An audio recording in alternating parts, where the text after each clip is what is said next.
Sa pagpapatuloy po ng ating usapin sa mga aksyon at programa ng NAPSI at ng mga departamento at sangay ng pamahalaan laban sa kahirapan, alamin po natin ang mga hakbang na ginagawa ng NAPSI Youth Sector para matugunan ang kaso ng adolescent pregnancy sa bansa.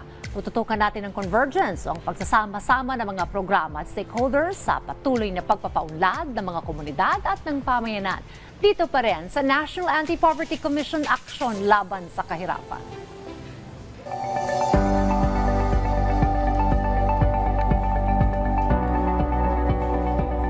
Ating umaga, makakakwentuhan po natin ngayon dito sa ating programa si Ninian Sumalia, Sectoral Council Representative ng NAPSI Youth and Students Sectoral Council para pag-usapan ang lumulobong kaso po ng teenage pregnancy at kung paano maisasalba ang kabataan mula po sa problemang ito. Ninian, magandang umaga sa iyo. Magandang umaga po, Ms. Dayan, at sa lahat po ng mga nanonood po ng Rise and Shine Pilipinas. Alright, so tutukan natin itong problema ng adolescent pregnancy. Gaano na ba kalala ito at paano ito nakakaapekto sa sektor ng kabataan? Isa po talaga yung pagtaas ng teenage pregnancy, ang focus na agenda po ng mga kabataan, lalo na po sa NAPSI Youth and Students Sectoral Council.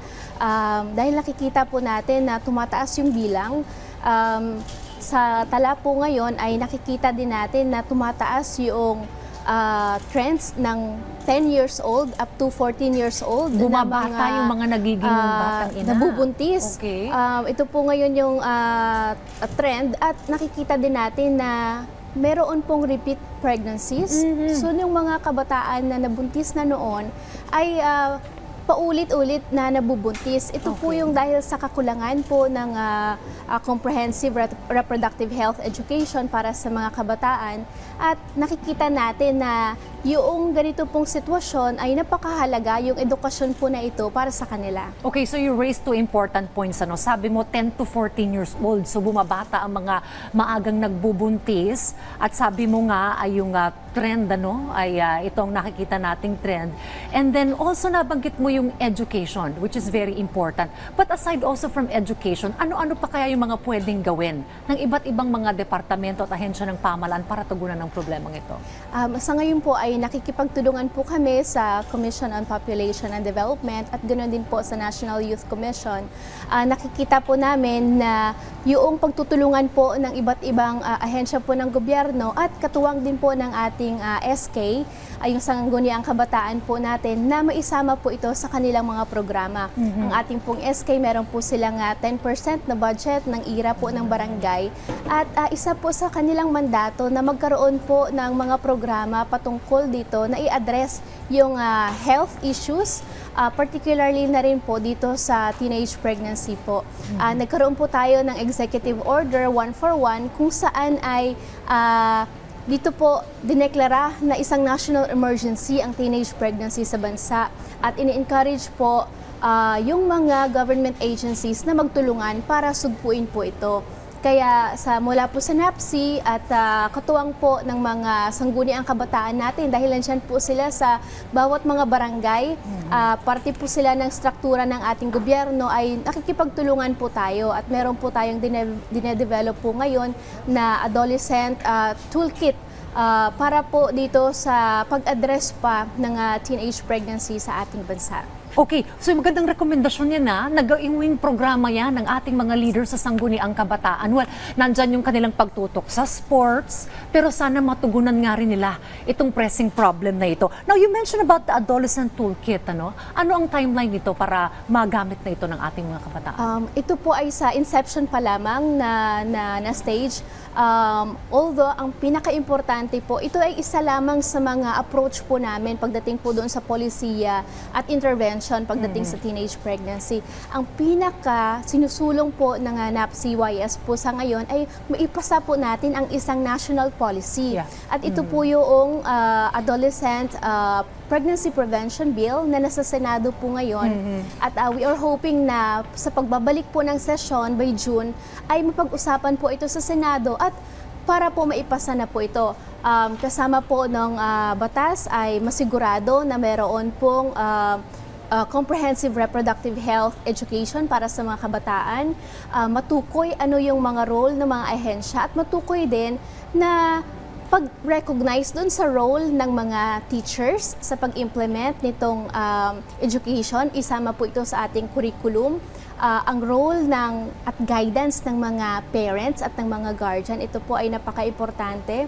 At ganun din ay makita ano pa yung mga iba pang pwedeng maitulong ng iba't ibang mga stakeholders katulad po ng media sa spread ng mga tamang impormasyon patungkol po dito sa batas at para makatulong din sa mga kabataan na magkaroon ng tamang impormasyon paano ba ang kanilang sexual and reproductive health rights at paano po mapababa itong bilang ng tumataas na teenage pregnancy at syempre maprotektahan yung mga kabataan mula po sa pang-aabuso. Well, many sectors will play a role to solve this issue. Now, para makita natin kung gaano kaseryoso itong problemang ito, paano nakakaapekto pagdating sa usapin ng kahirapan itong problemang itong teenage pregnancy niyan? Pagdating sa kahirapan, nakikita namin yung malaking connect ng teenage pregnancy sa kahirapan, lalo na ay may tinatawag po kaming intergenerational poverty.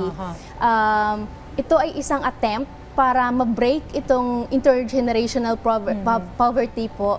Dahil nakikita natin na ang kahirapan ay naipapamana sa mga anak. So kung ang mga kabataan na age 10 years old hanggang 19 years old, sila po ay napakabata at hindi pa financially ready, hindi pa physically, emotionally, mentally ready para maging parents.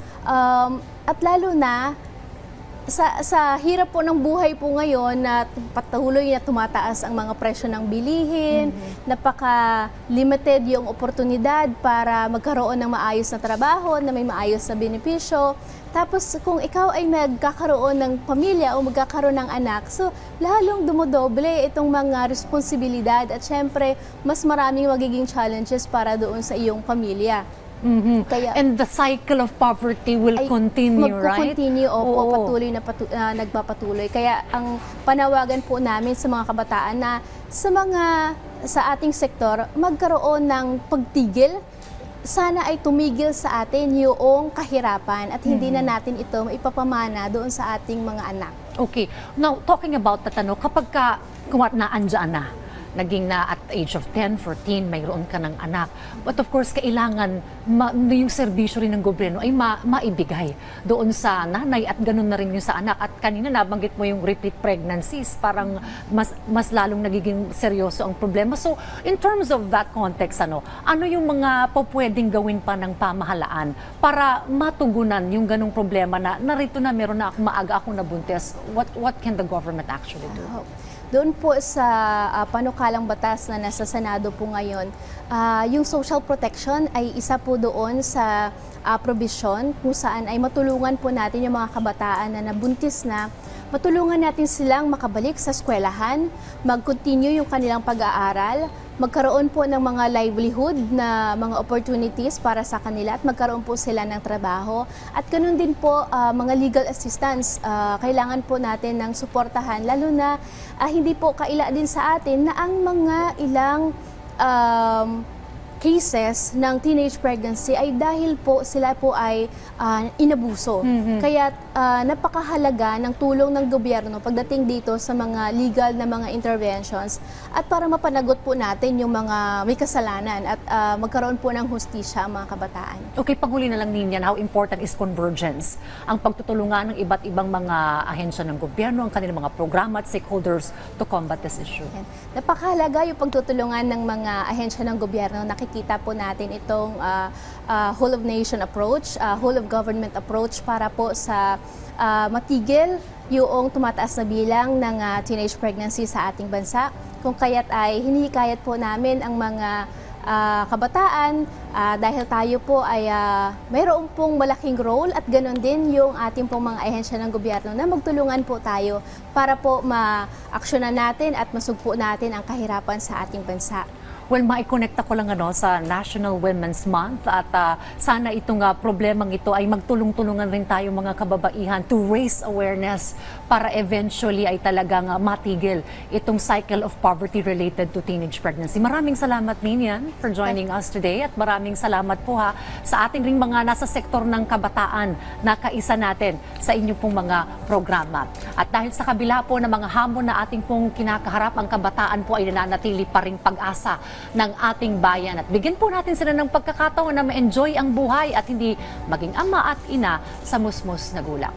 At yan po muna ang ating napag-usapan mga ka-RSP. Samahan nyo kaming muli at sabay-sabay tayong umaksyon laban sa kahirapan.